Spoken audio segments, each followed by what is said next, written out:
हमारे अति परिशुद्ध पिता, सर्वोच्च सृष्टिकर्ता, हम अपनी पूरी शक्ति से आपको महिमान्वित करते हैं। पिता, हम आपके सारे वचनों और कार्यों को स्वीकार करते हुए आपकी नीति को घोषित करते हैं। सर्वोच्च पिता, हम आपके सारे कार्यों के सामने सिर झुकाते हैं जो आपने इस युग में किया है। सारी स्तुति, महिमा और आराधना आपकी अति परिशुद्ध नाम की हो। आमीन। प्रियजनों, प्रभु हमें इस वचन में सिखाते हैं। हम पढ़ते हैं सामुएल नबी का पहला पुस्तक, अध्याय 15 वचन 22, 1 Samuel chapter 15 verse 22। किंतु सामुएल ने यह कहा, जैसे प्रभु अपनी आज्ञा का पालन किए जाने पर प्रसन्न होता है, क्या वैसे ही वह अग्नि बलि और पशु की बलि से प्रसन्न होता है? देख, प्रभु की आज्ञा मानना पशु की बलि चढ़ाने से श्रेष्ठ है। उसकी बात पर ध्यान देना मेंढे की चर्बी चढ़ाने से उत्तम है। प्रियजनों, बहुत ही अधिक प्रदान प्रभु का वचन का भाग है यह। और जहां तक हमारे संबंध की बात है, यह तो सबसे ज्यादा गंभीर रूप से जांचने वाला एक वचन है। जैसे प्रभु अपनी आज्ञा का पालन किए जाने पर प्रसन्न होता है, क्या वैसे ही वह अग्नि बलि और पशुओं की बलि से प्रसन्न होता है? देख, प्रभु की आज्ञा मानना पशु की बलि चढ़ाने से श्रेष्ठ है। प्रियजनों, यह एक ऐसा प्रभु का वचन है जिसके बारे में बहुत लोगों को गलत फहमी है, या फिर अनेक लोग जनता को गलत तरीके से समझाकर इस प्रभु वचन के बारे में सबसे ज्यादा गलत व्याख्याएं बनाई जाती है। यहां पर प्रभु साक्ष्य देते हैं, प्रभु के प्रवाचक द्वारा प्रभु के वचन में की आज्ञा पालन करना सबसे उत्तम है। बलिदानों को चढ़ाने से और अनेक अनुष्ठान तथा कर्मों को करने से भी श्रेष्ठ प्रभु गौर जिसे मानते हैं वो है उनका आज्ञा पालन करना। तो बिना प्रभु का आज्ञा पालन करे, प्रभु पिता का आज्ञा पालन करने का मतलब ऐसा है जैसे यदि प्रभु पिता ने 100 बातें कहे हैं तो वो सबका आज्ञा पालन हमें करना चाहिए। 99 बातों का आज्ञा पालन करके एक का आज्ञा पालन नहीं करने से पूरा 100 भी न आज्ञा पालन करने के तुल्य है। इस प्रकार प्रभु मान लेंगे, ऐसा प्रभु का वचन हमें साक्ष्य देता है। तो बिना प्रभु पिता के बातों के सामने विनीत हुए और बिना प्रभु गॉड के बातों का आज्ञा पालन किए कितने भी बलि चढ़ाए, कितनी भी भक्ति का अभ्यास करे, केवल लोगों को दिखाने के लिए प्रदर्शन करे, यहां संसार की दृष्टि में अच्छा साबित होने पर भी प्रभु पिता के सामने उसकी कोई कीमत नहीं है। आज्ञा पालन बलि से श्रेष्ठ है। हम पढ़ते हैं नबी यिर्मयाह का पुस्तक, अध्याय 7 वचन 22 से 29। Jeremiah chapter 7 22 to 29। प्रियजनों, जब मैं तुम्हारे पूर्वजों को मिस्र देश की गुलामी से निकालकर इस देश में लाया था, तब मैंने उन्हें अग्नि बलि तथा पशु बलि चढ़ाने का आदेश नहीं दिया था। प्रियजनों, प्रभु गॉड ये इज़राइल से कहते हैं, किंतु मैंने उनको यह आज्ञा दी थी, मेरी वाणी को सुनोगे तो मैं तुम्हारा प्रभु गॉड होऊंगा और तुम मेरे नीज लोग होंगे। जिस मार्ग पर चलने का मैंने तुम्हें आदेश दिया है उस पर चलते रहोगे तो तुम्हारा कल्याण होगा। प्रियजनों, तो प्रभु गॉड ने जो केवल एक बात अपने बच्चों से चाहा था, या फिर जो सबसे जरूरी बात कही थी, वो प्रभु पिता के हर एक बात का आज्ञा पालन करना था। परंतु उन्होंने मेरी आज्ञा का पालन नहीं किया और न ही उस पर कान दिया। वे मन चाहे मार्ग पर चलते रहे, अपनी हठीले हृदय के अनुरूप दुराचरण करते रहे।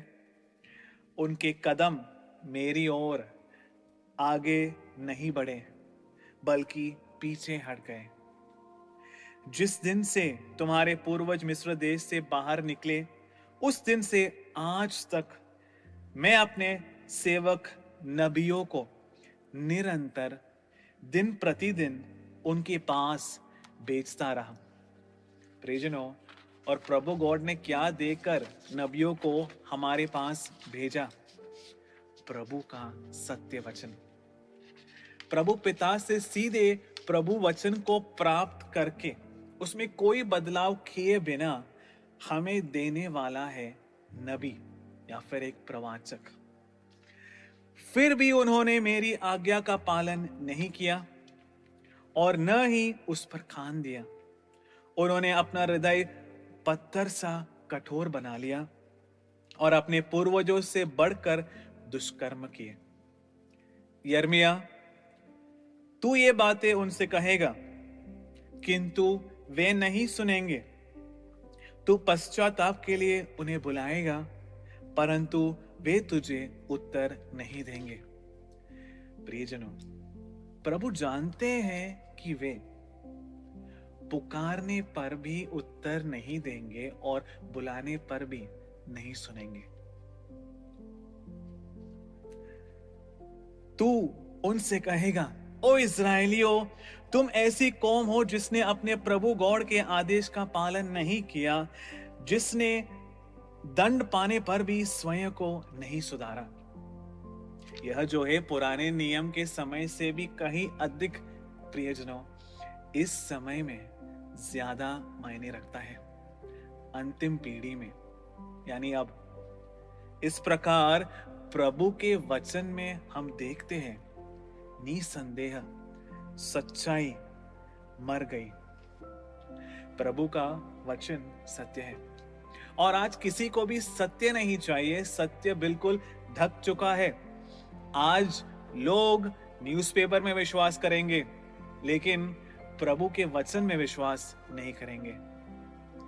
प्रियजनों, आज एकमात्र सत्य इस संसार में जिसे तुम अपने आंखों को बंद करके विश्वास कर सकते हो, वो एकमात्र सत्य है प्रभु का वचन।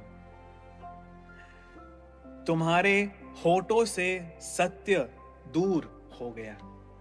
आज जो कोई अपने आप को प्रभु वचन सिखाने वाले अभिषिक्त कहलाते हैं, उन्हीं के मुख से जो प्रबोधन, जो सीख, जो वचन निकलते हैं, उसकी जांच करने पर हम समझ जाएंगे कि वे जो सिखाते हैं वो बिल्कुल प्रभु के सत्य वचन के विरुद्ध है। सत्य अब बिल्कुल अस्त हो चुका है। ओ इजरायली कौम, अपने सिर के केश मुंडा और उनको फेंक दो। मुंडे पहाड़ी शिखरों पर जा और शोक गीत गा, क्योंकि प्रभु इस पीढ़ी से नाराज है। उसने इसको पूर्णता त्याग दिया है। यह कब होगा? अंत के समय में। तो प्रभु गॉड का, प्रभु पिता का सबसे बड़ा आग्रह क्या है? उनके वचन का आज्ञा पालन करना, क्योंकि आज्ञा पालन करना बलि से बढ़कर है। और यहीं पर अधिकारियों ने मनुष्य को गलत धारणा दे रखा है। आज यदि आज्ञा पालन करना है तो किसका आज्ञा पालन करना है? प्रभु पिता का, सर्वोन्नत गॉड का। मनुष्य से बढ़कर प्रभु गॉड का अनुसरण करना है। और यहां प्रभु गॉड क्या कह रहे हैं, क्या बोल रहे हैं? तुम मेरी बातों का आज्ञा पालन करो। मनुष्य की बातों का आज्ञा पालन करना नहीं कह रहे हैं, बल्कि प्रभु ने उनके बातों का आज्ञा पालन करने हमसे कहा है, और वो भी बिना किसी कलंक या बदलाव के आज्ञा पालन करना है और बिना व्याख्या यानी कोई इंटरप्रिटेशन किए और बिना मलिन किए आज्ञा पालन करना है। उसमें बिना किसी मिलावट किए आज्ञा पालन करना है, बिना किसी भी समझौते को किए आज्ञा पालन करना है, क्योंकि प्रभु गॉड के मुख से जो भी बातें निकलती है उसमें से एक भी बात व्यर्थ नहीं होती, उसमें से एक भी मात्रा या बिंदु नहीं बदल सकती और बदलने की अनुमति भी प्रभु नहीं देते हैं। हम एक वचन पढ़ते हैं, प्रेरित चरित अध्याय 4 वचन 5 से 8। प्रेरित चरित अध्याय 4 वचन 5 से 8। प्रियजनों, यहां पर पतरस को यीशु क्रिस्त के बारे में प्रचार करने के वजह से उस समय के अधिकारियों ने कारागृह में बंद कर दिया था। पतरस और यूहन्ना को, जो सभा के नेतृत्व करने वाले अधिकारी थे, उन्हें जेल में बंद कर दिया था। मैं पढ़ता हूं उस वचन को। दूसरे दिन यरूशलेम में शासकों, धर्मवृद्धों और शास्त्रियों की सभा हुई। प्रधान महापुरोहित, उस समय के जो शीर्ष थे वो आज के पोप के तुल्य थे, हन्ना, काइफा, योहानन, सिकंदर और महापुरोहित वंश के सभी सदस्य वहां उपस्थित थे। मतलब सारे के सारे पुरोहित उपस्थित थे। वे पतरस तथा योहान को बीच में खड़ा कर इस प्रकार उनसे पूछताछ करने लगे, तुम लोगों ने किस सामर्थ्य से या किसके नाम से यह काम किया है? यहां हम क्या देखते हैं? जितने भी अद्भुत प्रवृत्ति पतरस ने किया, उनके बारे में सुनने के बाद अधिकारियों ने सवाल उठाया, किस अधिकार से तुम यह सब कर रहे हो? प्रियजनों, ध्यान दीजिए, आज जो लोग यीशु क्रिस्त में विश्वास करते हैं और उन्हें स्वीकार भी करते हैं, वो ये जानते हैं कि प्रभु के पुत्र के शिष्य यानी केवल प्रेरितों को यथार्थ में प्रभु से यह अधिकार मिला है और उनसे जो सवाल करते हैं वो उनके विरुद्ध होते हैं। यानी प्रेरितों से जो सवाल करते हैं वो प्रभु के विरुद्ध होते हैं और यीशु क्रिस्त को ठुकराने वाले उस समय के किसी भी यहूदी सभा के अधिकारी को प्रभु के द्वारा कोई भी अधिकार नहीं था। ऐसा हम आज मान सकते हैं। वे लोग केवल मनुष्य की दृष्टि में अधिकारी थे, किंतु प्रभु गॉड के दृष्टि में उनको प्रभु से अधिकार नहीं दिया गया था। और ये बात हम आज समझ सकते हैं और स्वीकार भी करते हैं। पतरस ने परिशुद्ध आत्मा से परिपूर्ण होकर उनसे कहा। पतरस ने सुसमाचार को खोलकर उन्हें समझाया और क्या कहा? और उनसे यह कहा कि ये सब यीशु क्रिस्त के नाम से हम करते हैं। समय की कमी की वजह से मैं कम वचनों का इस्तेमाल कर रहा हूं और जो अब जरूरी है उसे ही पढ़ रहा हूं। हम पढ़ते हैं प्रेरित चरित अध्याय 4 वचन 18 से 20। प्रेरित चरित अध्याय 4 वचन 18 से 20। उन्होंने यानी सभा के अधिकारी और पुरोहितगण पतरस तथा यूहन्ना को बुला भेजा और उन्हें आदेश दिया कि वे यीशु का नाम लेकर न तो जनता को संबोधित करे और न शिक्षा दे। ध्यान दीजिए, वे लोग जो जनता के लिए गॉड के प्रतिनिधि थे, जिन्होंने प्रभु से अधिकार प्राप्त किया था, जो अपने आप को पुरोहित और बाइबल के विद्वान और पंडित या प्रधान पुरोहित तथा श्रेष्ठ जन समझ रहे थे, वही यीशु क्रिस्त के शिष्यों से कहते हैं, इस नाम को दोबारा मत लेना। किंतु यीशु क्रिस्त ने क्या कहा था? तुम सारे संसार में जाओ और जो कुछ मैंने तुम्हें सिखाया है उसका अनुसरण करने उन्हें सिखाओ। मतलब यीशु नाम से प्रचार करने को प्रभु यीशु ने कहा, परंतु पुरोहितों ने क्या कहा? यीशु का नाम दोबारा मत लेना। इस तरह पतरस और यूहन्ना ने उन्हें यह उत्तर दिया, आप लोग स्वयं निर्णय करें, क्या प्रभु गॉड की दृष्टि में यह उचित होगा कि हम प्रभु गॉड की नहीं बल्कि आप लोगों की बात माने? यही हमने अभी देखा। प्रभु गॉड ने एक आज्ञा दी और उसकी ठीक विरुद्ध सभा के अधिकारियों ने आज्ञा दी, और इसलिए प्रभु के पक्ष में खड़े रहने वाले योहान और पतरस ने कहा, ध्यान दीजिए, योहान और पतरस प्रभु के पक्ष में खड़े हैं और उनको यह पक्का बोध है कि यह आज्ञा उन्हें प्रभु के प्रिय पुत्र ने ही दिया है, और वे प्रभु के पुत्र को स्वीकार करने वाले और विश्वास करने वाले लोग थे। पतरस और योहान, वे प्रभु के पुत्र के वचनों को स्वीकार करने और पालन करने वाले लोग थे। सुसमाचार में विश्वास करने वाले ये लोग कहते हैं, हमें मनुष्य से बढ़कर प्रभु का आज्ञा पालन करना है। क्या ऐसा नहीं करना चाहिए? इसका निर्णय तुम लोग ही ले सकते हो,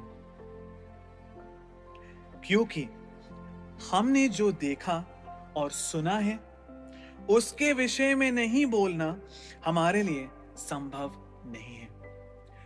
मतलब यह एक ऐसा प्रभु वचन है जिसे हमें बड़े गंभीर तरीके से जांच करना है, यानी प्रभु का आज्ञा पालन करना है।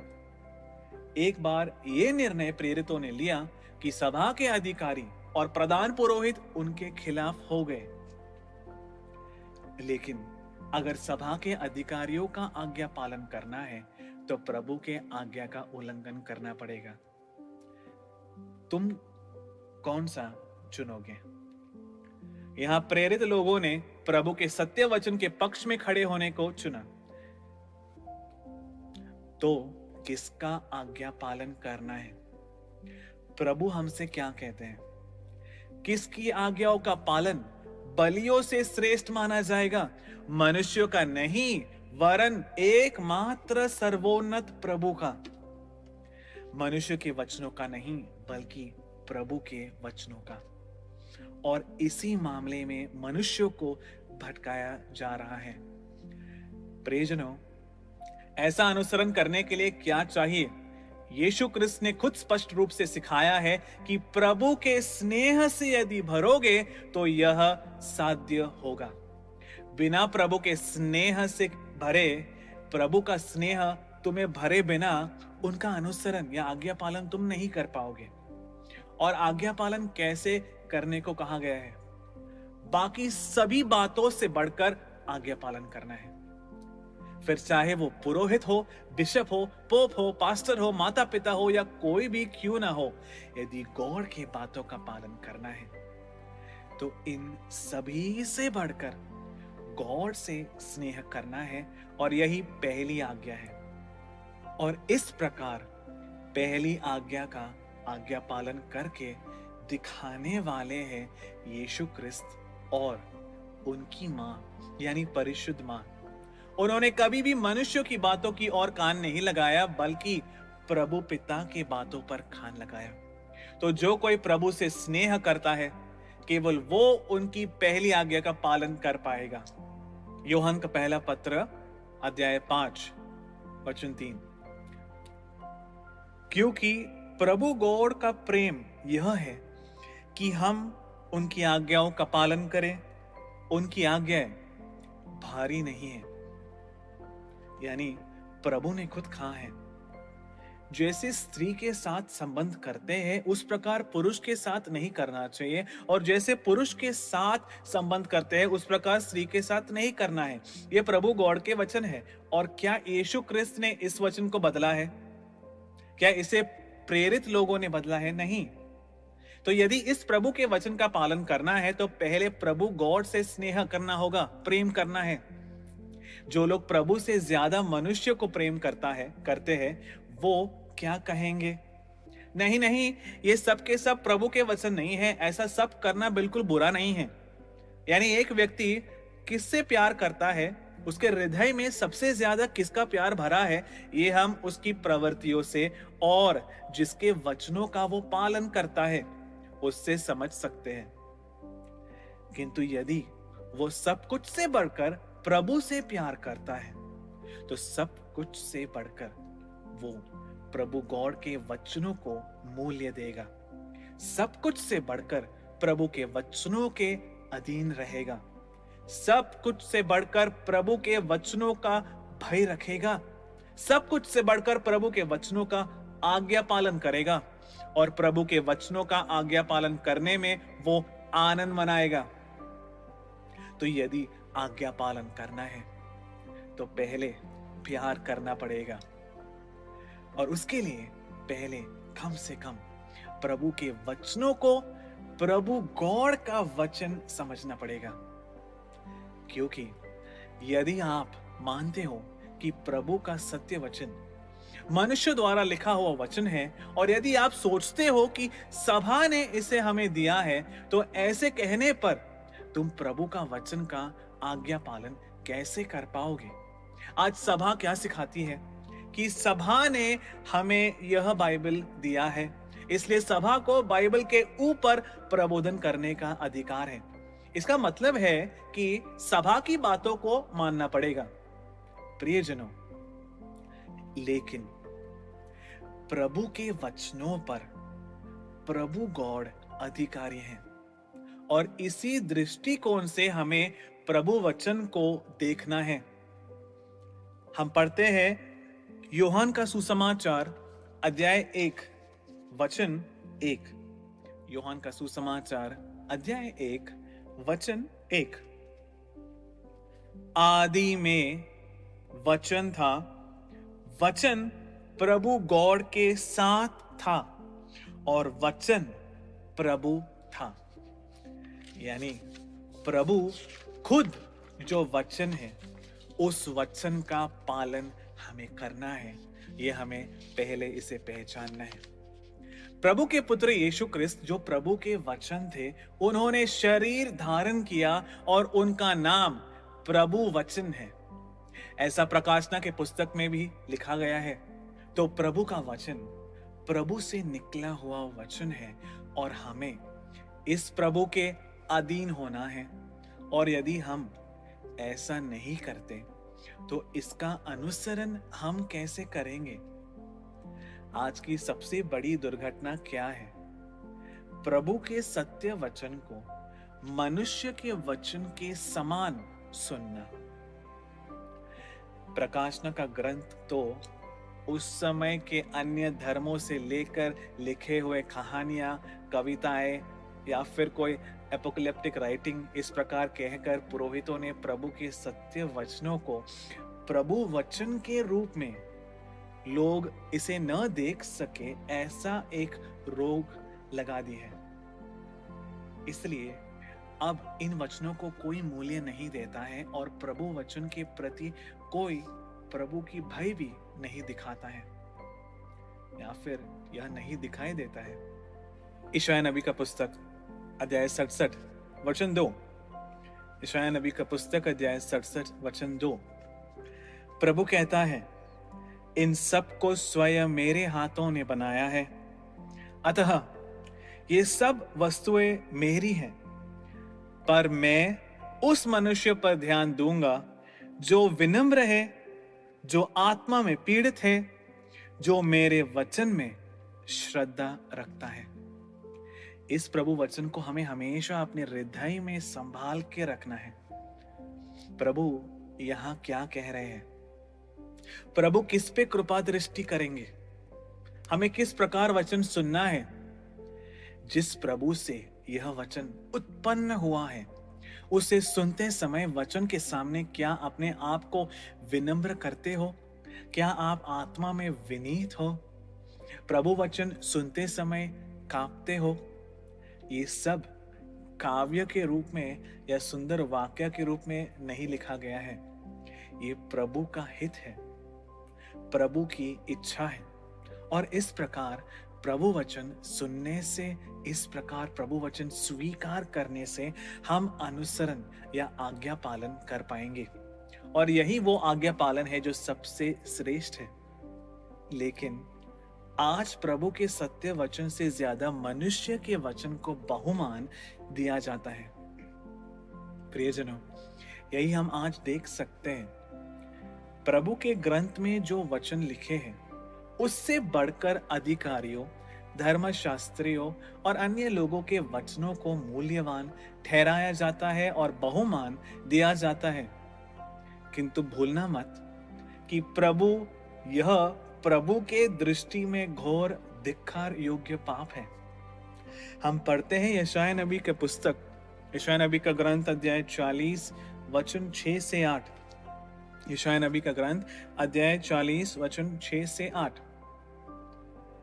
बोलने वाला यह आदेश देता है, प्रचार कर। अंत के दिनों में प्रभु ने यशायाह नबी से यह कहा है, मैंने उत्तर दिया, मैं क्या प्रचार करूं? समस्त प्राणी घास की तरह अनित्य है, उनकी शोभा भाग के फूल के समान क्षणिक है। मतलब एक मनुष्य की जितनी भी ऊंची पहुंच हो, वो कितनी भी भलाई करे, मांस और रक्त वाले मनुष्य की पहुंच कितनी भी ऊंची हो, संसार के सामने वह क्या कुछ न हो, परंतु वो केवल खेत के फूल के जैसे है, जो केवल क्षणिक होता है और फिर मुरझा जाता है।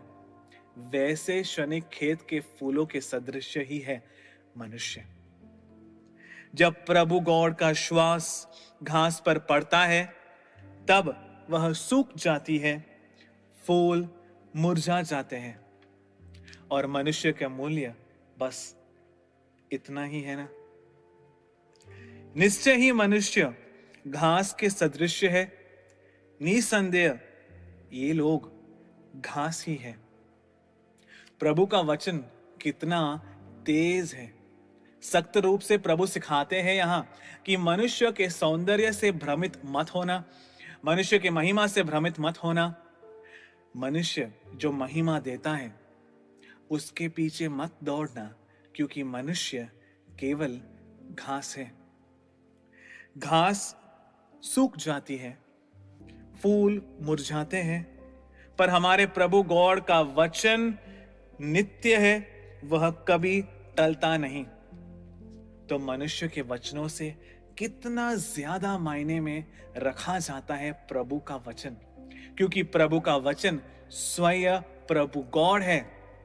सब कुछ की सृष्टि और सब कुछ को अटल बना के रखने वाला प्रभु वचन है। प्रभु के वचन ने सृष्टि की और प्रभु की सारी प्रवृत्ति प्रभु वचन से कार्यान्वित होती है।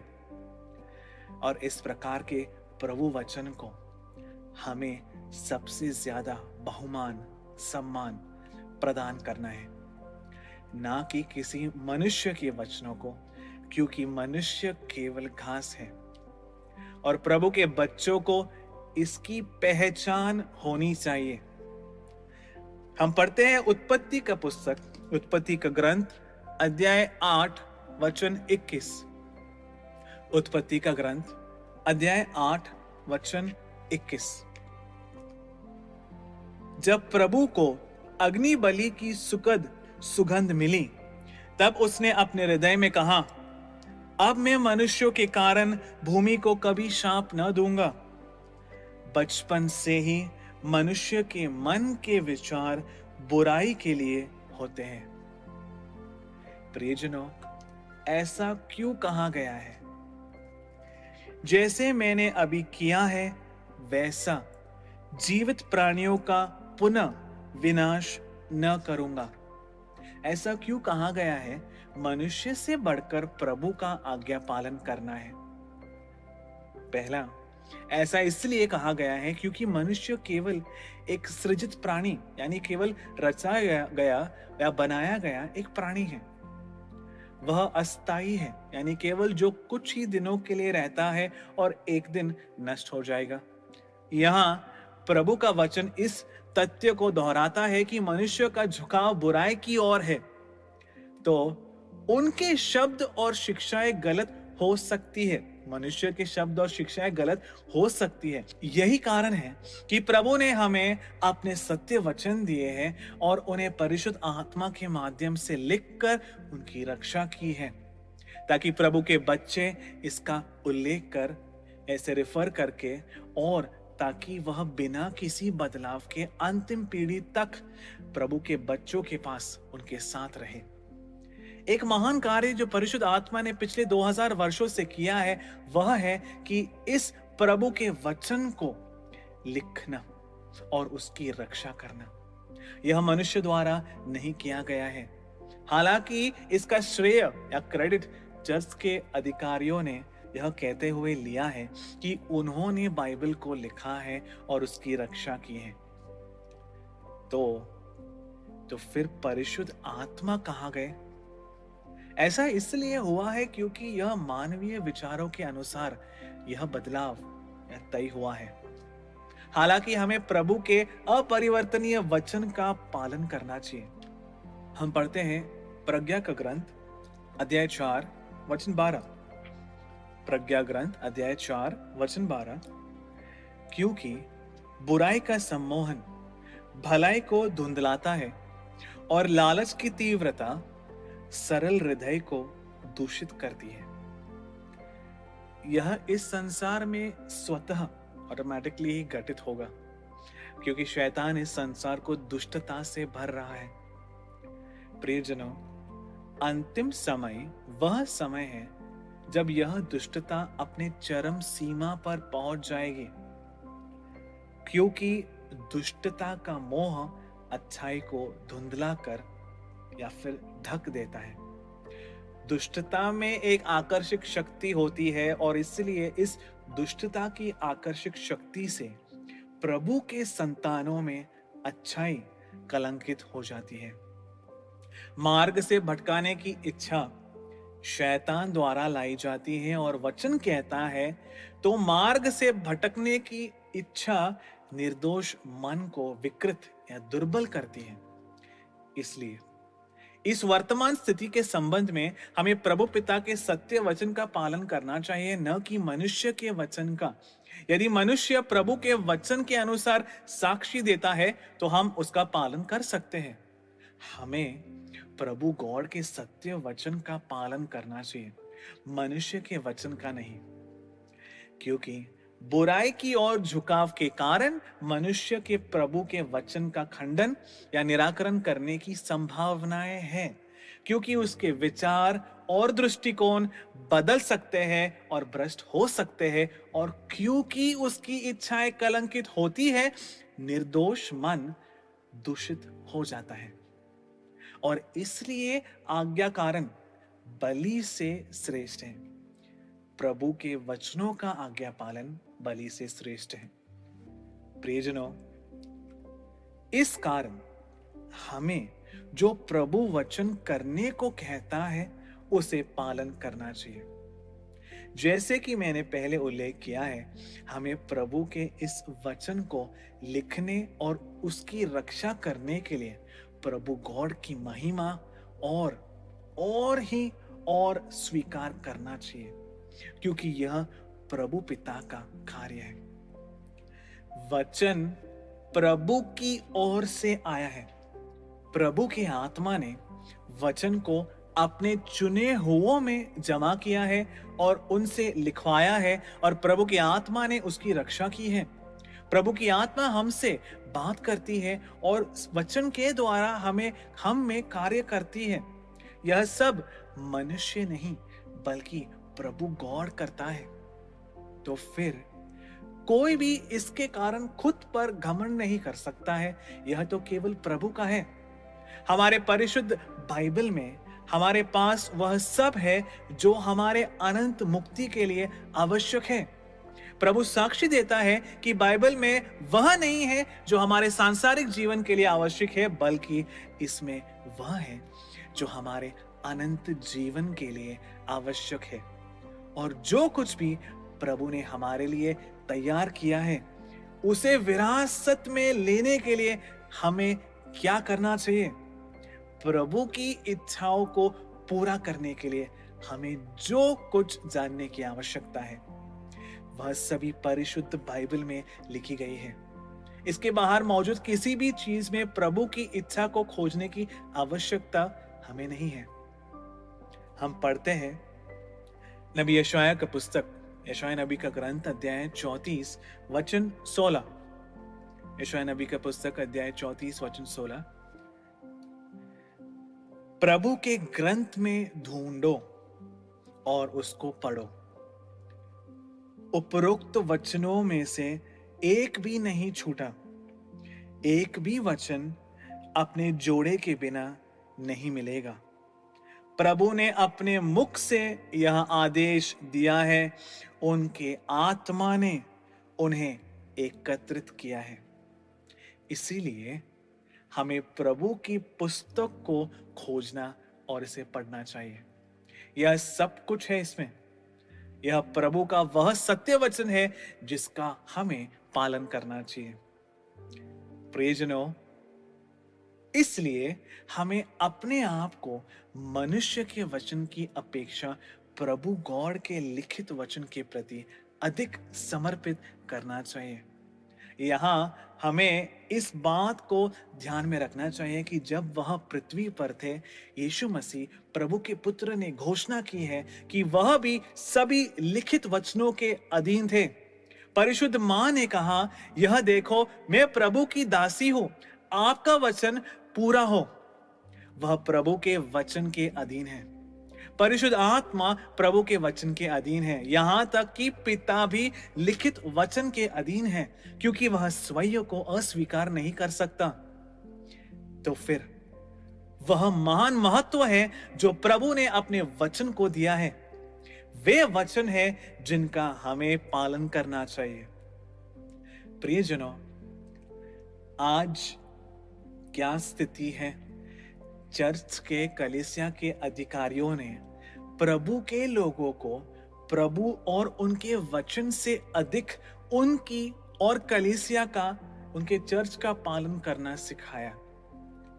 प्रियजनों, जो लोग ऐसे नेताओं की बातों पर ध्यान देते हैं और नश्वर लोगों की बात मानने की कोशिश करते हैं, वे एक बड़ी गलत धारणा के शिकार हो जाते हैं।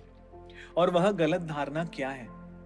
यह है कि प्रभु और चर्च के अधिकारी एक ही तरफ है, और जरूरी नहीं है कि यह सच हो। प्रियजनों, हमने देखा कि यीशु मसीह के प्रेरित प्रभु के पक्ष में थे और इसीलिए उन्होंने प्रभु की आज्ञा का पालन किया।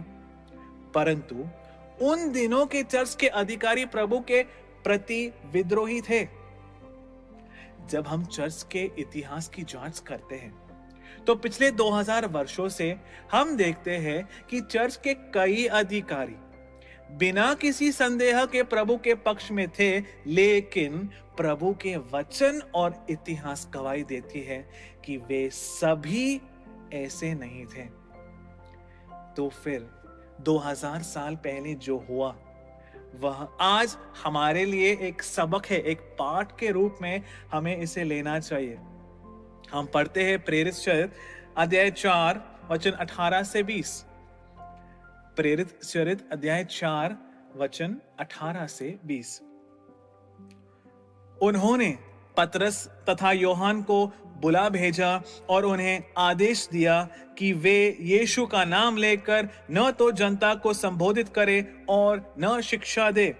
इस तरह पतरस और योहान ने उन्हें यह उत्तर दिया, आप लोग स्वयं निर्णय करें, क्या प्रभु गॉड की दृष्टि में, आप लोग स्वयं निर्णय करें, क्या प्रभु गॉड की दृष्टि में यह उचित होगा कि हम प्रभु गॉड की नहीं बल्कि आप लोगों की बात माने, क्योंकि हमने जो देखा और सुना है उसके विषय में नहीं बोलना हमारे लिए संभव नहीं है। तो फिर परिशुद्ध आत्मा ने पतरस से या पतरस के द्वारा क्या कहा है? चर्च के अधिकारी और याजक जो उनका यानी पतरस और योहान का न्याय करने के लिए खड़े थे, वे प्रभु के पक्ष में नहीं थे, क्योंकि यदि वे प्रभु की ओर होते तो वे प्रभु की आज्ञाओं के विरुद्ध नहीं बोलते। स्वयं प्रभु के पुत्र यीशु मसीह ने प्रेरितों को सुसमाचार प्रचार करने का आदेश दिया था। इसलिए यदि पुरोहित और चर्च के अधिकारी प्रभु के पक्ष में होते तो वे एक विरोधाभासी या कॉन्ट्रडिक्टरी आदेश जारी नहीं करते। अब यहाँ कुछ बातें हैं जिसे हमें ध्यान देना चाहिए। उन दिनों के चर्च के अधिकारी और पुरोहित अपने बारे में क्या सोचते थे? उन्हें लगा कि वे प्रभु के पक्ष में हैं, लेकिन हम जानते हैं कि हकीकत में ऐसा नहीं था। अब लोगों ने उस समय क्या सोचा? लोगों ने उस समय सोचा कि उनके महापुरोहित और अधिकारी प्रभु के पक्ष में हैं, लेकिन फिर हकीकत में ऐसा नहीं था। अब पुरोहितों और रईसों की क्या इच्छा थी कि लोग उनके बारे में क्या सोचे? वे चाहते थे कि लोग सोचे कि वे पुरोहित और ज्ञानी प्रभु गॉड के पक्ष में थे, लेकिन वे प्रभु के पक्ष में नहीं थे। अब प्रेरितों ने महापुरोहितों और चर्च के अधिकारियों के बारे में क्या सोचा? प्रेरितों के अनुसार ये अधिकारी प्रभु के विरोधी थे। हमें याद रखना चाहिए कि ये कुछ ही मछुआरे हैं जो एक बड़ी स्थापित चर्च व्यवस्था के सामने खड़े हैं, लेकिन प्रभु की दृष्टि में वे वही हैं जो प्रभु के पक्ष में हैं। तो तुम जो यीशु मसीह में विश्वास करते हो, मैं पूछता हूं कि तुम किसे ठीक समझते हो, प्रेरित या संसार और चर्च के अधिकारी? यह एक ऐसा विषय है जिस पर गंभीरता से विचार करने की आवश्यकता जरूरत है। ऐसा मत सोचो कि अधिकारी हमेशा प्रभु के पक्ष में होते हैं। यह मत सोचो कि उनका पालन करना प्रभु की आज्ञा मानने के बराबर है। हमें अधिकारियों का पालन केवल तभी करना चाहिए जब वे प्रभु की आत्मा से भरे हो और बिना किसी मिलावट के प्रभु के सत्य वचन बोलते हो। अब क्या यह प्रभु के संतान का कर्तव्य नहीं है कि वह उन अधिकारियों की जांच करे जो लोगों को प्रभु के वचन से अधिक मनुष्य के वचनों का पालन करना सिखाते हैं? क्या उन्हें यह असेसमेंट नहीं करना चाहिए कि क्या वे अधिकारियों यानी वास्तव में प्रभु के पक्ष में हैं? क्या प्रभु ने हमें इस कारण से परिशुद्ध बाइबल नहीं दिया? क्या प्रभु की आत्मा आपको इसे पहचानने के लिए समझ का वरदान नहीं देते हैं? फिर आप जांच करने में असफल क्यों होते हैं?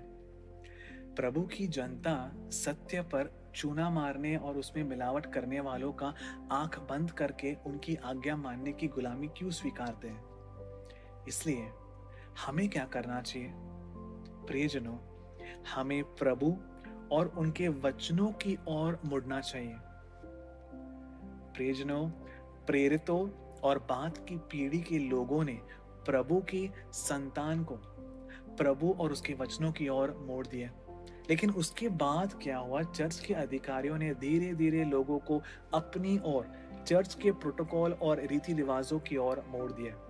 लेकिन जब प्रभु के पुत्र को फिर से भेजा जाने का समय आया, तो परिशुद्ध आत्मा ने करिश्माई नवीकरण कार्यक्रम के माध्यम से प्रभु के बच्चों को प्रभु और उनके वचनों की ओर मोड़ने की कोशिश की, लेकिन अधिकारियों ने उसे भी नष्ट कर दिया।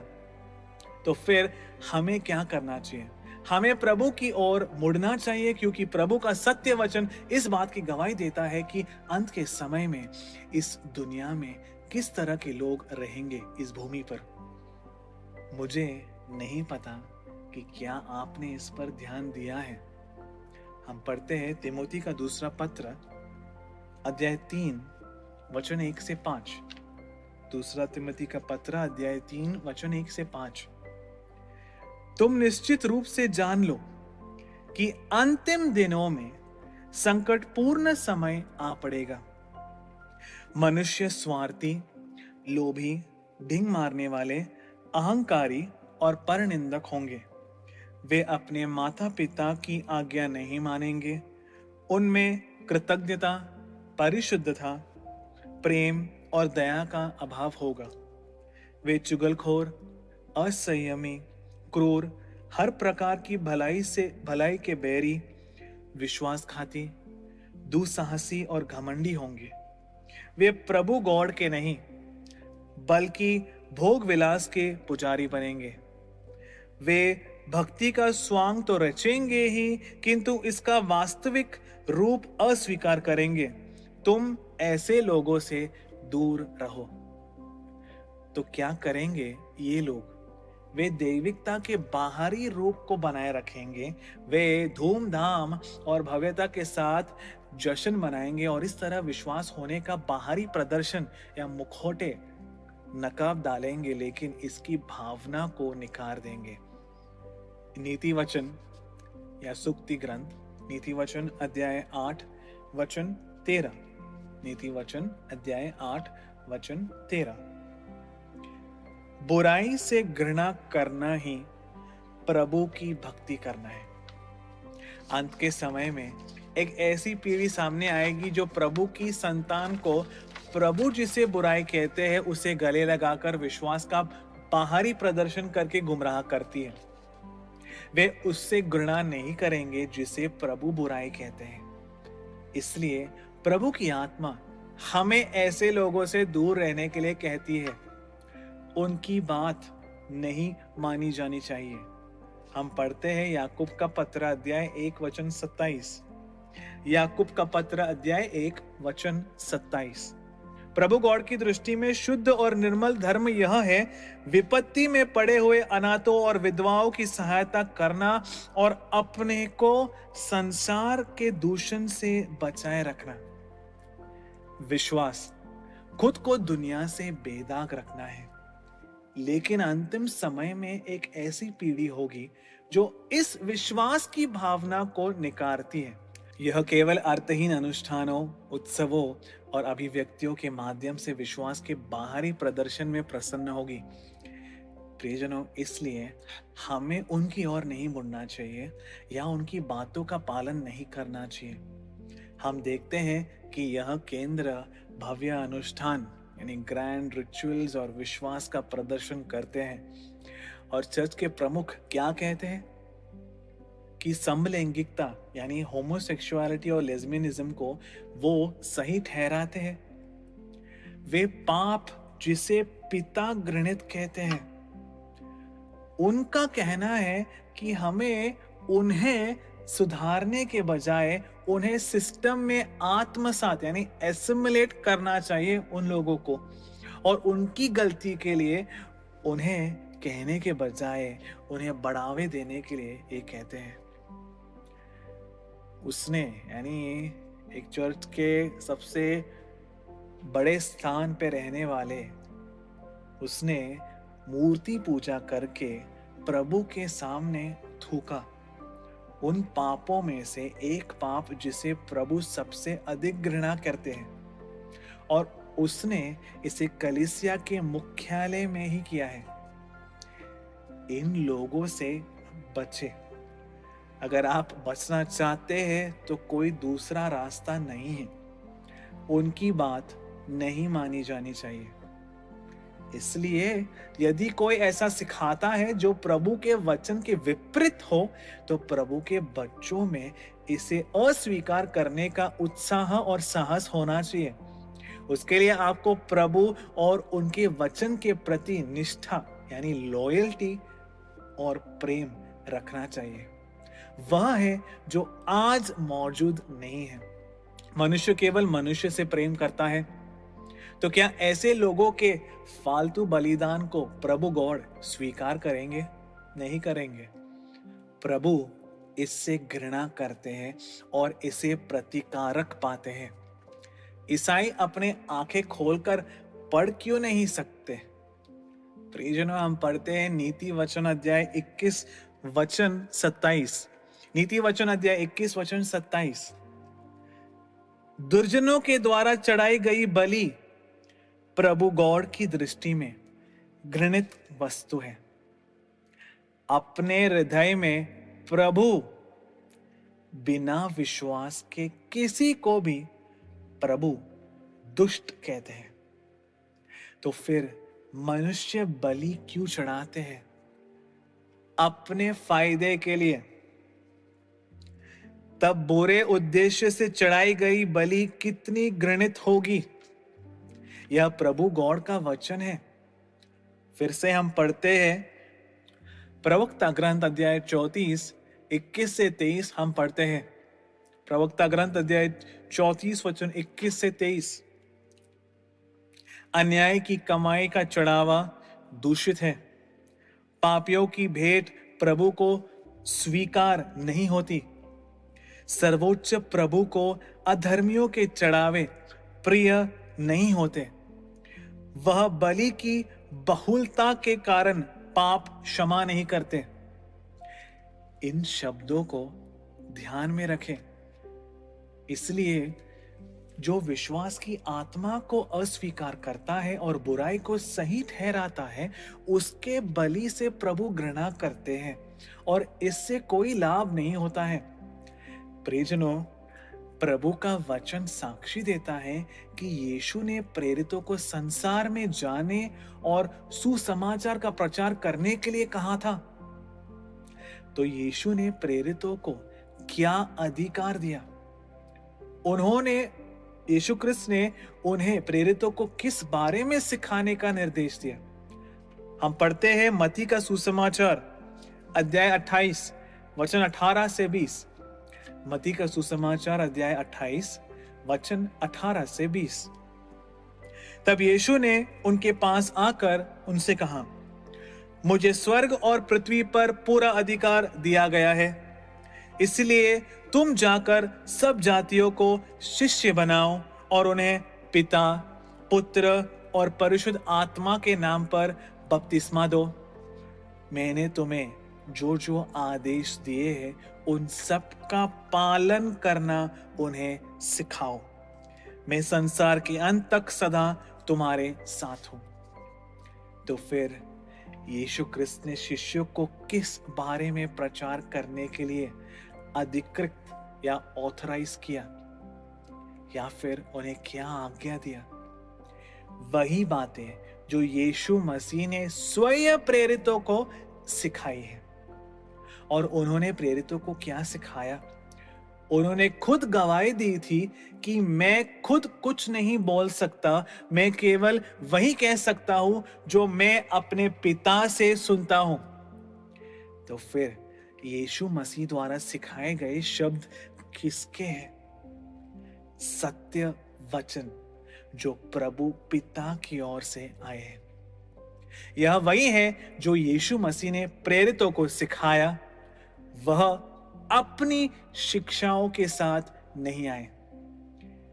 फिर प्रेरितों को क्या सिखाने के लिए अधिकृत या ऑथराइज या आज्ञा यीशु क्रिस्त ने उन्हें दिया? उन्हें लोगों को यीशु मसीह ने जो कुछ सिखाया उसका पालन करना सिखाना था, बाकी और कुछ भी नहीं। यीशु मसीह ने हमें पहले ही क्या सिखाया जाना चाहिए वो सिखा दिया है। प्रेरितों को यह कर्तव्य सौंपा गया था कि वे लोगों को यीशु मसीह द्वारा सिखाई गई बातों का पालन करना सिखाए, ओबीडियंस करना सिखाए। उन्हें और उनके उत्तराधिकारियों को केवल उस शिक्षण को दोहराने का अधिकार दिया गया था। उन्हें धर्मशास्त्र या परंपरा के प्रचार का अधिकार नहीं दिया गया था। तो वे इस तरह के स्पष्टीकरण क्यों लेकर आए हैं? यदि आप बाइबल पढ़ते हैं तो प्रभु के कई वचनों को नहीं समझा जा सकता है। हालांकि प्रभु ने इसे इस तरह से लिखा है और ऐसे कई वचनों को मुद्रित कर दिया है ताकि इसे सही समय पर लोगों पर प्रकट किया जा सके और समझा जा सके। प्रभु इसे केवल उस समय पर प्रकट करेंगे जब उन्होंने नियुक्त किया है। आप कितनी भी कोशिश कर ले, यह नियत समय से पहले नहीं समझा जा सकता है। ऐसे बहुत से लोग थे जिन्होंने समय से पहले इसे समझने की कोशिश की और उन्होंने क्या किया? उन्होंने अपने विचारों और दृष्टिकोणों के अनुसार इसकी व्याख्या की, इंटरप्रिटेशन की। अब जैसे जैसे समय बीतता गया और मनुष्य आगे बढ़ता गया, मनुष्य ने कई दर्शन तैयार किए जिन्हें स्वीकृति मिली, और इन दर्शनों के समान होने के लिए कई बाइबल विद्वानों ने प्रभु के वचन में मिलावट की और उसे विकृत कर दिया। इसे बाइबल की व्याख्या के रूप में यानी इंटरप्रिटेशन के रूप में जाना जाता है। बाइबल विद्वानों के लिए नहीं लिखी गई है, यह सरल हृदय वालों के लिए लिखा गया है। इसकी व्याख्या करने के लिए आपको किसी छात्रवृत्ति की आवश्यकता नहीं है। प्रभु ने किसी को भी अपने वचनों की व्याख्या करने का अधिकार नहीं दिया है। प्रियजनों, इस प्रकार हम देखते हैं कि प्रेरितों को केवल वही सिखाने का अधिकार दिया गया था जो उन्होंने यीशु ख्रिस्त से सुना था। क्या उन्हें प्रभु के वचन से ऊपर निर्देश देने का अधिकार दिया था? चर्च अब यही दावा करता है। एक समय था जब प्रभु का वचन अभी तक नहीं लिखा गया था, लेकिन उस समय चर्च मौजूद था। इसीलिए वे दावा करते हैं यह चर्च है जिसने बाइबल लिखी है और इसलिए चर्च का बाइबल पर अधिकार है। लेकिन यह वैसा नहीं है। यदि आज के ईसाई चर्च यह दावा करते हैं कि उनका बाइबल पर अधिकार है, तो पुराने नियम के 46 पुस्तकों पर उनका कोई अधिकार नहीं है, क्योंकि वे पुस्तक पुराने चर्च में यीशु मसीह से पहले के समय में लिखी गई थी। और अगर उनके पास इसकी व्याख्या करने का कोई अधिकार था, तो क्या इसका मतलब यह होगा कि पुराने नियम की पुस्तकों की व्याख्या करने का अधिकार यीशु मसीह के जन्म से पहले की समय में रहने वाले यहूदियों के पास होगा? क्या ईसाई चर्च तब उन्हीं यहूदियों की व्याख्या को स्वीकार करेगा जो यीशु मसीह को अस्वीकार करते हैं? पिता ने हर चीज के लिए एक समय नियुक्त किया है। यह प्रभु की आत्मा है जो उनके द्वारा चुने गए लोगों के माध्यम से कार्य करती है उस समय में जिसमें प्रभु फैसला करते हैं। क्या मती, मार्कुस, लूकस या योहन ने प्रभु के वचन पर पेटेंट अधिकारों का दावा किया था जो उनके द्वारा प्रभु की आत्मा के माध्यम से लिखे गए थे? या यह लिखा है कि सिर्फ चर्च के पास इस पर पेटेंट अधिकार है? चर्च आज किस अधिकार पर दावा करता है कि उन्होंने बाइबल बनाई? प्रियजनों, प्रभु ने किसी को भी प्रभु के वचन से परे जाने का अधिकार नहीं दिया था। पतरस को ऐसा करने का अधिकार नहीं दिया गया था। पतरस को भेड़ों की देखभाल करने के लिए कहा गया था। कैसे करना? भेड़ों के रखवाले यीशु मसीह को सब चीजों के ऊपर प्यार करके। इसीलिए उन्हें यीशु मसीह की इच्छा के अनुसार भेड़ों की देखभाल करनी चाहिए। प्रेरितों को केवल एक ही कर्तव्य सौंपा गया था कि वे लोगों का एक समूह तैयार करे जो यीशु मसीह के सुसमाचार का पालन कर सके और उनके वापसी तक उनके लोगों का विश्वास उसी तरह दृढ़ रहे। आज ऐसे कई शिक्षाएं हैं जो प्रभु के वचन के विपरीत है। उदाहरण के लिए पहली आज्ञा। प्रियजनों, पहली आज्ञा वह सबसे बड़ी आज्ञा है जो पिता ने हमें दी है। प्रभु ने कई परिस्थितियों का पहले से ही जानकर बताया जहां पहली आज्ञा का उल्लंघन किया जाएगा, और इसीलिए उन्होंने उन सभी खामियों को बंद करके नियम दिया। इस प्रकार गलती की संभावनाएं न हो ऐसे हमें सिखाया। आज पहली आज्ञा का घोर उल्लंघन हो रहा है। फिर भी जब इसे झुटलाया जा रहा है, असत्य रूप में प्रस्तुत किया जा रहा है, तो पुताई करने वाले क्या कहते हैं? वे कहते हैं नहीं, यह अवज्ञा नहीं है, बल्कि यह पहली आज्ञा का पालन करना है। वे सफेदी करने वाले हैं जो बार बार काले को सफेद के रूप में चित्रित करते हैं। इन लोगों का भाग्य एजेकियल की पुस्तक में लिखा है। पिता सफेद पोतने वालों और सफेदी की गई दीवार को नष्ट कर देंगे। चाहे कितनी भी सफेदी कर ली जाए, कोई भी प्रभु के क्रोध का सामना नहीं कर सकता है। प्रियजनों, पहली आज्ञा का घोर उल्लंघन है प्रभु के वचन के विपरीत शिक्षा देना है। फिर प्रभु के वचन के ऊपर और परे सिखाने के लिए इस अधिकार का दुरुपयोग करने का परिणाम क्या है? फिर से प्रभु ने कहा, जब तुम अपने प्रभु पिता की आराधना करते हो तो उनकी उपासना के तरीकों का उनका अनुकरण मत करो। हम पढ़ते हैं व्यवस्था विवरण अध्याय 12 वचन 4। व्यवस्था विवरण या विधि विवरण अध्याय 12 वचन 4। जैसे वे हर स्थान पर पूजा स्थल बनाते हैं, वैसे तुम अपने प्रभु गॉड के लिए मत बनाना। ये प्रभु का वचन है। लेकिन दूसरी वैटिकन परिषद के बाद से चर्च किसकी वकालत या एडवोकेसी कर रहा है? सांस्कृतिक अनुरूपण यानी इनकल्चरेशन। दुनिया भर में आराधना में हुए परिवर्तन की अगर हम जांच करें, चर्च सभी प्रकार के सांस्कृतिक अनुरूपताओं से भरा हुआ है। आज केवल इस प्रकार की सांस्कृतिक अब पूजा स्थलों में मौजूद है। यह वह गलती है जो चर्च द्वारा की गई है, जो प्रभु के वचन से ऊपर की शिक्षा देती है, क्योंकि वे अधिकार में थे।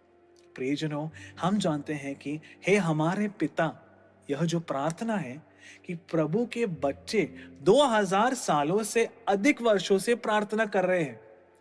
यह एकमात्र प्रार्थना है जो प्रभु के प्रिय पुत्र द्वारा सिखाई गई है। आज ये बाइबल के जो विद्वान हैं, इस प्रार्थना में भी दोष ढूंढते हैं।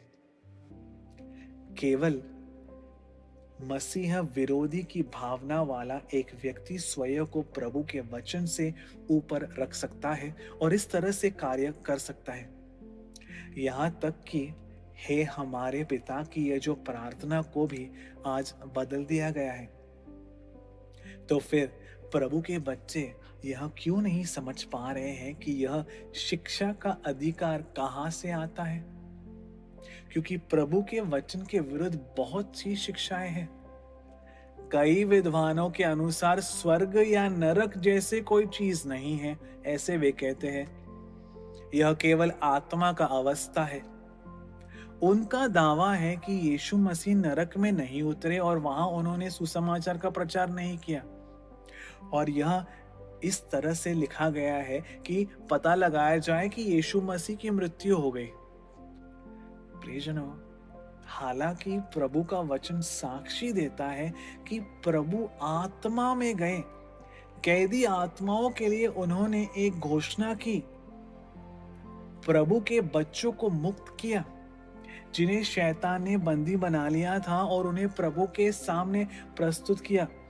ये खुद यीशु क्रिस्त के प्रेरित पतरस ने पेंतेकोस्त के बाद परिशुद्ध आत्मा से भरने के बाद अपने पत्र में इसके बारे में वर्णन किया है। इसमें प्रेरित और परिशुद्ध आत्मा दोनों का साक्ष्य पुस्तक में है। इस प्रकार संसार उन शिक्षाओं से भर गया है आज जो प्रभु के वचन के विरुद्ध है। प्रियजनों, पिता हमें प्रभु के वचन के माध्यम से सिखाते हैं कि जो विश्वास करेगा वह बच जाएगा और जो नहीं करेगा उसे दंडित किया जाएगा।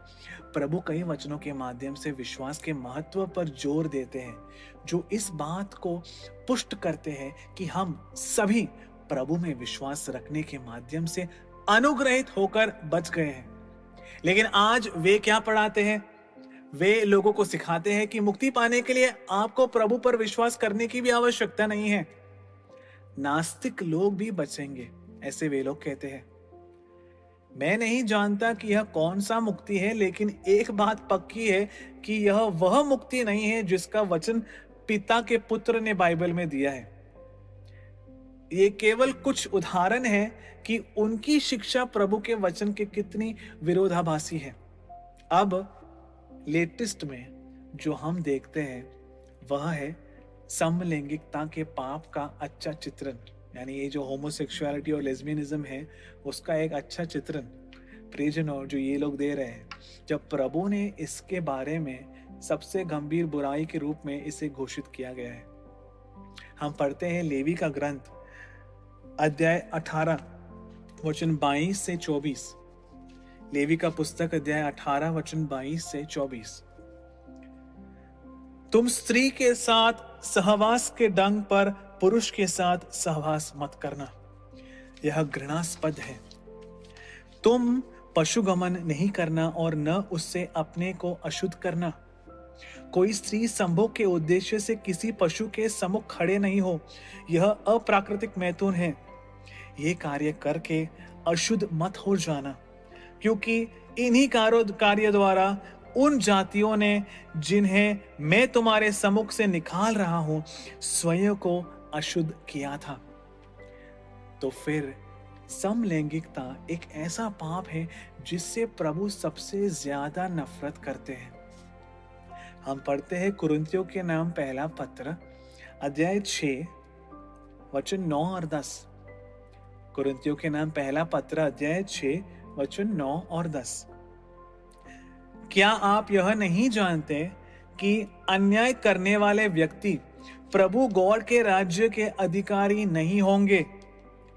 धोखे में न रहें, व्यभिचारी, मूर्ति पूजक, परस्त्रीगामी, कामातुर और पुरुषगामी, चोर, लोभी, शराबी, निंदक और धोखेबाज प्रभु के राज्य के अधिकारी नहीं होंगे। तो क्या समलैंगिकों को प्रभु के राज्य में विरासत मिलेगी? क्या उन्हें प्रभु के राज्य में वापस लाना कलीसिया का कर्तव्य नहीं है? इसके बजाय वे क्या करते हैं? वे उनके लिए खड़े होते हैं और अपनी बुराई को आगे बढ़ाने के लिए उन लोगों के लिए आदर्श परिस्थितियों का निर्माण करने के लिए काम करते हैं। वे उन्हें यह कहते हुए उचित ठहराते हैं आज कि यह अनुवाद में एक गलती है, मीडिया ने इसे गलत तरीके से प्रस्तुत किया है। सोदोम में लोग कुछ अन्य कारणों से नष्ट हो गए थे, न कि समलैंगिकता आदि के पाप के कारण। प्रियजनों, पतरस का दूसरा पत्र और यहूदा का पत्र और उत्पत्ति की पुस्तक हमें बहुत स्पष्ट रूप से सिखाती है कि सोदोम और गोमोरा के शहर को वहां मौजूद घृणित कार्यों, विशेष रूप से समलैंगिकता के पाप के कारण नष्ट हो गए थे।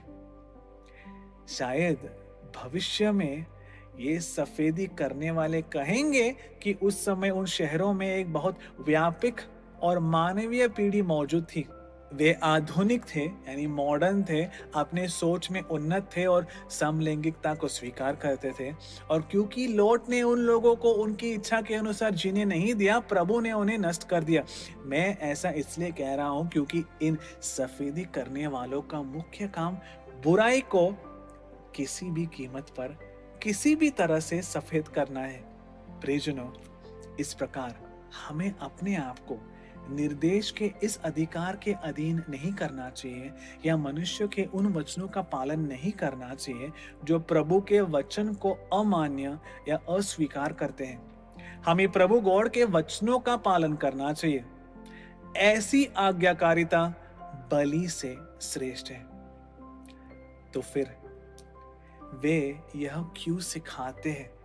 क्योंकि एक और आत्मा, मसीह विरोधी की आत्मा उनमें है। प्रभु के वचन ने स्पष्ट रूप से सिखाया है कि एक आत्मा जो प्रभु वचन को अस्वीकार करती है और खुद को उससे ऊपर रखती है, वह मसीह विरोधी की आत्मा है, यानी अंतक्रिस्त की आत्मा। हम पढ़ते हैं थिस्सलुनीयों के नाम दूसरा पत्र अध्याय 2 वचन 2 से 4 में यह लिखा गया है कि मसीह विरोधी कहलाने वाला यह व्यक्ति स्वयं को प्रभु के सभा में स्थापित करेगा। तो फिर यह वे लोग हैं जो इस तरह की शिक्षा देते हैं कि यह आत्मा मौजूद है। वे जिस सुसमाचार की शिक्षा देते हैं उसे दूसरा सुसमाचार के रूप में जाना जाता है, क्योंकि यह प्रभु के वचन के विरुद्ध है जो ये लोग आज शिक्षा दे रहे हैं। पिता के बच्चों को इसे पहचानना चाहिए। प्रियजनों, सिखाने का अधिकार किसके पास है? शिक्षक को सिखाने का अधिकार है। हम पढ़ते हैं मत्ती का सुसमाचार अध्याय 23 वचन 8 और 9। मत्ती का सुसमाचार अध्याय 23 वचन 8 और 9। पर तुम गुरु न कहलाना, क्योंकि तुम्हारा एक ही गुरु है और तुम सब भाई बहन हो। पृथ्वी पर किसी को अपना पिता, फादर न कहना, क्योंकि तुम्हारा एक ही पिता है जो स्वर्ग में है। पिता का वचन और प्रभु का पुत्र स्पष्ट रूप से प्रेरितों को सिखाता है कि आप सभी छात्र हैं, शिक्षक नहीं। इसीलिए यदि प्रेरितों को सिखाने का अधिकार था तो यीशु मसीह को उनका अभिषेक करना चाहिए था और उन्हें शिक्षकों के रूप में अधिकृत करना चाहिए था, ऑथराइज करना चाहिए था। लेकिन क्या उन्होंने ऐसा किया?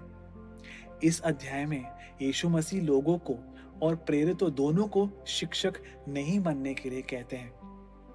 आपको रब्बी नहीं कहलाना जाना चाहिए, यह उनका आदेश है, क्योंकि तुम भाई हो। फिर प्रभु के वचन से ऊपर सिखाने का अधिकार कैसे आया? पतरस को सिखाने का अधिकार किसने दिया? पृथ्वी पर किसी को अपना पिता न कहना, फादर न कहना, क्योंकि तुम्हारा एक ही पिता है जो स्वर्ग में है। प्रियजनों, अभी क्या हो रहा है? हमने देखा है कि अधिकारी स्वघोषित शिक्षक और स्वघोषित पिता यानी फादर बन गए हैं।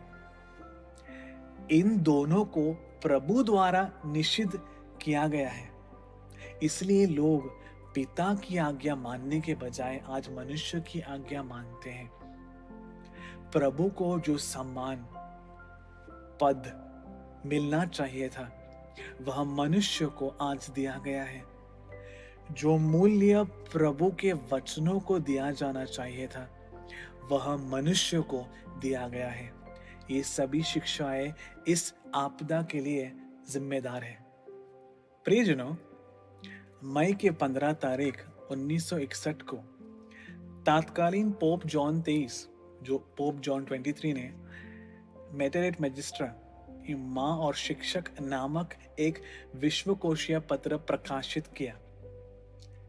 ये दो प्रभु निंद शब्द है, क्योंकि चर्च उनमें से कोई भी नहीं है। मैं इस पत्र की शुरुआत की पंक्तियों को पढ़ूंगा, जिसमें इस प्रकार लिखा है, माँ और सभी राष्ट्रों की शिक्षक, यूनिवर्सल चर्च की स्थापना यीशु मसीह द्वारा की गई है। प्रियजनों, प्रभु ऐसी चीजें नहीं देखते।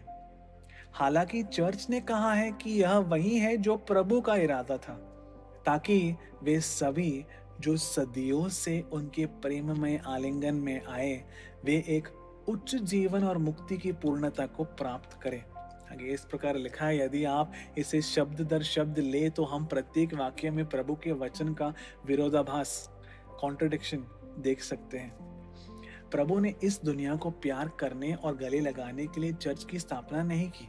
प्रभु ने हमें सिखाया है हम इस दुनिया या इस दुनिया के चीजों से प्यार न करें। प्रभु ने इस संसार में जाने के लिए और पिता के बच्चों को प्रभु का सुसमाचार सिखाने के लिए और इस तरह उन्हें अपने पास वापस लाने के लिए चर्च की स्थापना इस भूमि पर की। चर्च क्या है? सभा क्या है?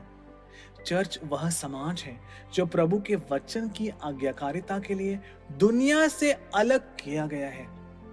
यह दुनिया के साथ मिश्रण नहीं करता है। इतिहास गवाह है कि जब तक चर्च दुनिया से अलग रहा, दुनिया ने उस पर अत्याचार किया, और जब से चर्च दुनिया के साथ संगत हो गया, इतिहास गवाही देता है कि उसने यानी चर्च ने दुनिया की महिमा और धन प्राप्त किया। प्रभु के मन में कलीसिया न तो एक माता है और न ही सभी राष्ट्रों के लिए एक शिक्षक है। 2000 साल पहले यीशु मसीह ने जिस चर्च की स्थापना की थी वह चर्च नहीं है जो हमेशा के लिए रहता है। चर्च जो अनंत काल तक रहता है वह चर्च है जो यीशु मसीह का शरीर बन जाता है। अपनी वापसी पर वह इस चर्च को अपनी दुल्हन के रूप में अपने साथ ले जाएंगे। 2000 साल पहले उन्होंने चर्च को जो कर्तव्य दिया था वह उनके लौटने पर उन्हें प्राप्त करने के लिए योग्य लोगों का एक समूह तैयार करना था। इसलिए चर्च न तो माता है और न ही शिक्षक। बाइबल कलीसिया को एक मां के रूप में चित्रित नहीं करती है। गलातियों के पत्र में परिशुद्ध आत्मा दो महिलाओं हगार और सारा के बारे में बात करती है। प्रियजनों, हागार ने गुलामी के लिए बच्चे पैदा किए। आपको पता होना चाहिए कि गुलामी क्या है और किस आजादी का इंतजार है। यह सब विस्तार से प्रभु की पुस्तक में लिखा है। यह हागार आज के यरूशलेम का प्रतीक है। वह प्रभु के बच्चों की मां नहीं है। प्रभु के बच्चों की माता स्वतंत्र है, स्वर्गीय यरूशलेम। यह चर्च नहीं है। इस तरह चर्च ने ऐसे कई पहचानों को झूठा मान लिया है। प्रियजनों, मनुष्य ने प्रभु का स्थान ले लिया है और मनुष्य के वचनों ने प्रभु के वचन का स्थान ले लिया है। इस प्रकार एक पूर्ण प्रतिरूपण हुआ है, रिवैम्प हुआ है। यदि उन्होंने प्रभु को अपने पिता के रूप में देखा होता तो वे किसी व्यक्ति को अपना पिता, फादर नहीं कहते। वे प्रभु गॉड से डरते या फिर प्रभु गॉड का भय उनमें वास करता। हम पढ़ते हैं मलाकी नबी का पुस्तक अध्याय 1 वचन 6। मलाकी नबी का पुस्तक अध्याय 1 वचन 6। प्रभु कहता है, पुत्र अपने पिता का आदर करता है, सेवक अपने मालिक से डरता है। यदि मैं तुम्हारा पिता हूं तो कहां है मेरा आदर? यदि मैं तुम्हारा मालिक हूं तो तुम मुझसे डरते क्यों नहीं हो? मैं स्वर्गिक सेनाओं का प्रभु तुमसे यो कहता हूं। यदि प्रभु आपसे यह प्रश्न पूछे तो आप क्या कहेंगे? क्या प्रभु यह सवाल नहीं पूछते क्योंकि सम्मान नहीं है?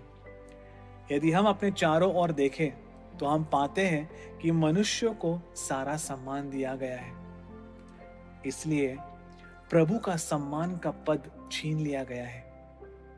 जब हम नबी यशायाह का पुस्तक अध्याय 14 वचन 14 की पुस्तक में अगर पढ़ेंगे इसे, तो हम उस बुराई को देखते हैं जो लूसीफर ने की थी।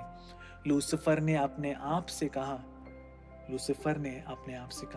मैं सर्वशक्तिमान के समान हो जाऊंगा। क्या यह वह गलती नहीं है जो मनुष्य आज कर रहा है? जब आप यह सब सुनते हैं तो आपको इसे प्रभु के दृष्टिकोण से, प्रभु की भावनाओं को ध्यान में रखते हुए सुनना चाहिए। अन्यथा ऐसा लग सकता है, अगर आप इसे ऐसे ही सुनोगे तो आपको लग सकता है कि कोई केवल चर्च को दोष दे रहा है। बाइबल साक्षी देती है कि यिर्मयाह की पुस्तक में प्रभु कहता है, मेरी आत्मा तुम्हारे आज्ञा न मानने के कारण, तुम्हारे घमंड के कारण चुपके से रोती है। क्या आपने पिता के इस दर्द को देखा या कभी अनुभव किया है? यदि आप प्रभु के दर्द को समझने में सक्षम हैं, जब वह देखता है कि लोगों को प्रभु के बजाय मनुष्य की आज्ञा का पालन करना सिखाया जा रहा है, तो आप समझेंगे कि क्या कहा जा रहा है। तो फिर आपको इसे प्रभु के दृष्टिकोण से सुनना चाहिए, प्रभु के प्रति प्रेम और निष्ठा से भरा और प्रभु की भावनाओं को ध्यान में रखते हुए। तभी हम समझ पाएंगे कि प्रभु हमसे क्या कहना चाहते हैं। प्रियजनों, हमें प्रभु के लिखित वचन, सुसमाचार का पालन करना चाहिए। यह लिखा गया है कि प्रभु उन लोगों से बदला लेगा जो सुसमाचारों का पालन नहीं करते हैं। लेकिन हमें एक बात का ध्यान रखना चाहिए, 2000 साल पहले प्रेरितों ने उनके सामने भविष्यवक्ताओं के शब्दों को प्रतिध्वनित करते हुए सुसमाचार का प्रचार किया। प्रभु की पुस्तक में कई दिव्य रहस्य छिपे हैं। अगर हम पढ़े व्यवस्था विवरण अध्याय 29 वचन 29, व्यवस्था विवरण या विधि विवरण अध्याय 29 वचन 29, गुप्त बातें केवल हमारा प्रभु गॉड ही जानता है, पर जो बातें प्रकट की गई है उन्हें हम और हमारी संतान सदा सर्वदा जानेंगे, ताकि हम इस व्यवस्था के वचनों के अनुसार कार्य कर सके। तो फिर यह किसके लिए है? यह हमारे और हमारे बच्चों के लिए है। और कहाँ छिपा है? प्रभु के पुस्तक में, प्रभु के वचन में। यह पिछले 2000 वर्षों से प्रकट नहीं किया गया है। अगर यह प्रकट होना है तो किसी को इसका प्रचार करना होगा। अगर किसी को उपदेश देना है तो प्रभु गॉड को वह किसी को हमारे पास भेजना है। यह सब कर्म अनंत काल में होते हैं। तो अंत समय में किसी को प्रभु के वचन में छिपे प्रभु के राज्य के दिव्य रहस्यों को प्रकट करना होगा। परिशुद्ध बाइबल में क्या हम किसी को प्रभु की योजनाओं को प्रकट करने के लिए भेजे जाने के बारे में पढ़ते हैं? क्या आपने पढ़ा है? हाँ, इस तरह से भेजा गया कोई व्यक्ति वह है जो शुभ समाचार का प्रचार करता है। शुभ समाचार यानी गुड न्यूज, शुभ समाचार जिसका प्रचार अंत के समय में किया जाता है, वह उस शुभ समाचार का, ये सारे सुसमाचार जो हम 2000 साल से सुन रहे हैं, उसका पूरा होना, जिसका प्रचार 2000 वर्षों से किया जा रहा है, उसे कहते हैं शुभ समाचार यानी गुड न्यूज, सत्वार्ता। सत्वार्ता का यह दूत वह है जिसे प्रभु के वचन को पूरी तरह से हम पर प्रकट करने का कर्तव्य सौंपा गया है। हम पढ़ते हैं कुलिसियों के नाम पत्र अध्याय 1 वचन 25। कुलिसियों के नाम पत्र अध्याय 1 वचन 25। मैं प्रभु गॉड के प्रबंध के अनुसार कलीसिया का सेवक नियुक्त हुआ ताकि मैं आप लोगों के हित के लिए प्रभु गॉड का रहस्य सुनाऊं। प्रियजनों, इसलिए हम देखते हैं कि प्रभु के प्रत्येक कार्य के पूरे होने का समय होता है। यह कार्य अंत के समय में होता है और यह प्रेरित पौलुस के बारे में नहीं लिखा गया है। इसलिए अंत समय में प्रभु द्वारा भेजे गए शुभ समाचार के दूत प्रभु के वचन में छिपे रहस्यों को प्रभु के सत्य वचन के माध्यम से हमें प्रकट करते हैं। और यह कोई व्याख्या नहीं है, बल्कि यह प्रभु के सत्य वचन का खुलासा है। यह किसी दर्शन पर आधारित व्याख्या नहीं है। हम प्रभु के सत्य वचन को पूर्ण रूप में तब समझते हैं जब इसे प्रभु की आत्मा और ज्ञान से भरे एक व्यक्ति द्वारा समझाया जाता है। यही शुभ समाचार की पूर्ति है। तभी हमारे लिए प्रभु की योजनाएं प्रकट होती है और प्रभु की मुक्ति की योजनाएं पूरी होती है। इसलिए जब अंत के समय में इसका प्रचार किया जाता है तो हमें प्रभु के शुभ समाचार का पालन करना चाहिए। वह क्या है जिसकी आज्ञा प्रभु के पुत्र के 2000 वर्ष पहले आने तक मानी जानी थी? मूसा के आद्यम से प्रभु द्वारा सिखाई गई आज्ञा है। वह होरेब पर्वत पर वाची थी। और वह क्या था जिसे प्रभु के पुत्र के आने के बाद माना जाना था? पिछले 2000 वर्षों से प्रभु के पुत्र के वचनों का पालन किया जाना। लेकिन अब हमें क्या मानना चाहिए? जब प्रभु का पुत्र फिर आता है तो हमें उस शुभ समाचार पर विश्वास करना चाहिए और उसका पालन करना चाहिए। यह वह समय है जब शुभ समाचार की पूर्ति शुभ समाचार के माध्यम से की जा रही है। शुभ समाचार के दूत सद्वार्ता के दूत के माध्यम से दिव्य रहस्यों का खुलासा किया जा रहा है। ऐसी आज्ञाकारिता बलि से बेहतर है। लेकिन पहले हमें क्या करना चाहिए? पिता द्वारा भेजे गए को पहचानने और उस पर विश्वास करने के लिए हमें समझ का उपहार प्राप्त करना चाहिए। अधिकारियों का अनुमोदन पत्र उसका चिन्ह नहीं है जिसे पिता ने भेजा है। हम पढ़ते हैं योहान का सुसमाचार अध्याय 5 वचन 37 और 38। योहान का सुसमाचार अध्याय 5 वचन 37 और 38। पिता ने भी जिसने मुझे भेजा मेरे विषय में साक्षी दी है।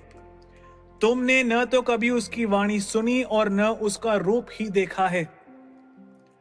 उसका वचन तुम लोगों के हृदय में घर नहीं कर सका, क्योंकि तुम उसमें विश्वास नहीं करते जिसे पिता ने भेजा है। प्रियजनों, हमारा नाश न हो, हमें उस पर विश्वास करना चाहिए जिसे पिता ने भेजा है, ताकि पिता का वचन बना रहे और हम में काम करें, और कोई रास्ता नहीं है। प्रभु द्वारा भेजा गया अंत के समय में सत्वार्ता का प्रचार करता है और हमें उस पर विश्वास करना चाहिए ताकि हम अनंत जीवन प्राप्त कर सके और इस प्रकार शुभ समाचार को पूरा कर सके। प्रियजनों, सबसे बड़ी खबर जो मुझे दुनिया से कहनी है वह यह है कि यह शुभ समाचार वर्ष 2005 से इस दुनिया में प्रचारित किया गया है, जिसे पिता ने इस सत्वार्ता के साथ भेजा है। वह नबी यशाया है, जिसे दुनिया में जोसेफ पुन्नार के नाम से जाना जाता है। यह शुभ समाचार सुसमाचारों की पूर्ति है। यह प्रभु के राज्य और दिव्य रहस्यों के रहस्य उद्घाटन का समाचार है। यही हमें मानना चाहिए। इसका खुलासा क्यों किया जा रहा है? विश्वास और अनुसरण के लिए, विश्वास और आज्ञा पालन के लिए। क्योंकि विश्वास सुनने से आता है और हमें विश्वास से आज्ञाकारी होना चाहिए। हम पढ़ते हैं रोमियो के नाम पत्र अध्याय 16 वचन 26। रोमियो के नाम पत्र अध्याय 16 वचन 26। परंतु अब प्रकाशित हो गया है, यह नबियों के ग्रंथ द्वारा शाश्वत प्रभु गॉड के आदेशानुसार सब जातियों में उद्घोषित किया गया, जिससे वे विश्वास की अधीनता स्वीकार करें। इसलिए आज्ञाकारिता बलि से बेहतर है। प्रियजनों, हम क्या करें? हम पिता की संतान जो पिता से भटककर संस्कारों, कर्मकांडों और संगठनों के पक्ष में चयन कर रहे हैं, उन्हें पिता और उसके सत्य की ओर फिरना चाहिए। पिता हमसे यही चाहते हैं।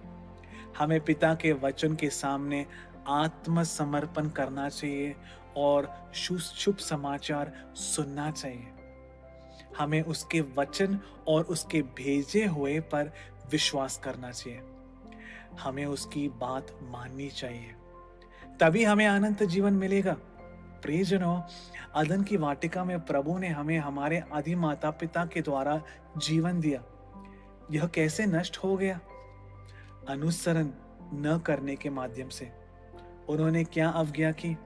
उन्होंने प्रभु के वचन की अनुसरण नहीं किया। तो फिर यह अनंत जीवन वह प्रतिज्ञा है जो प्रभु पिता ने हमें दिया है। हम इसे वापस कैसे प्राप्त करेंगे? आज्ञाकारिता के माध्यम से। और हमें क्या मानना चाहिए? हमें प्रभु के सत्य वचनों को, सुसमाचार और शुभ समाचार का पालन उस समय करना चाहिए जब प्रभु इसे प्रकट करता है। 2000 साल पहले हमें सुसमाचारों पर विश्वास करना था, लेकिन अब अंत समय में हमें शुभ समाचार पर विश्वास करना होगा, जो सुसमाचारों की पूर्णता है। इस शुभ समाचार की आज्ञाकारिता ही हमें अनंत जीवन देती है। प्रियजनों, इसलिए प्रभु की आत्मा हमें नबी यशायाह का पुस्तक अध्याय 1 वचन 19 और 20 इस पुस्तक में हमें बताती है, यदि तुम इच्छुक हो और आज्ञा पालन के लिए तत्पर हो तो तुम भूमि का सर्वोत्तम फल खाओगे। सत्वार्ता के दूत के माध्यम से नबी यशायाह पिता ने शाश्वत समृद्धि का खुलासा किया है, जो शुभ समाचार के माध्यम से हमें बहाल किया जाएगा। और यह समृद्धि कौन प्राप्त करेगा?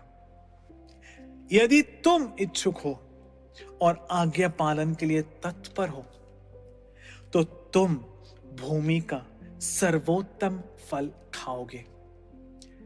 यह इस संसार की समृद्धि नहीं है। यह समृद्धि नहीं है जो आपको इस दुनिया का धन, प्रशंसा और गौरव दिलाती है। यह अनंत समृद्धि है जिसे पिता ने तैयार किया है। परंतु यदि तुम मुझ प्रभु की आज्ञा का उल्लंघन करोगे और मुझसे विद्रोह करोगे तो तुम तलवार से मौत के घाट उतारे जाओगे। प्रभु ने अपने मुंह से यह कहा है। तो फिर प्रभु की आत्मा कहती है, आज्ञाकारिता बलिदान से बेहतर है। प्रियजनों, मुझे तुमसे क्या कहना है? प्रभु के बच्चे जो उसकी मुक्ति की प्रतीक्षा कर रहे हैं, प्रभु के बच्चे जो प्यार करते हैं और प्रभु की तलाश करते हैं, मुझे क्या कहना है? आज तुम यह करो, पिता और उसके वचनों की ओर मुड़ो। आपके और पिता के बीच जो भी बाधाएं खड़ी हैं, उन्हें दूर करें और प्रभु के वचन का, उनके वचनों का तुम पालन करो। मैं प्रार्थना करता हूं कि पिता हम में से प्रत्येक को इसके लिए अनुग्रह और शक्ति प्रदान करे। सर्वशक्तिमान प्रभु के अति परिशुद्ध नाम को महिमा, स्तुति और आराधना सदा सर्वदा हो। आमीन।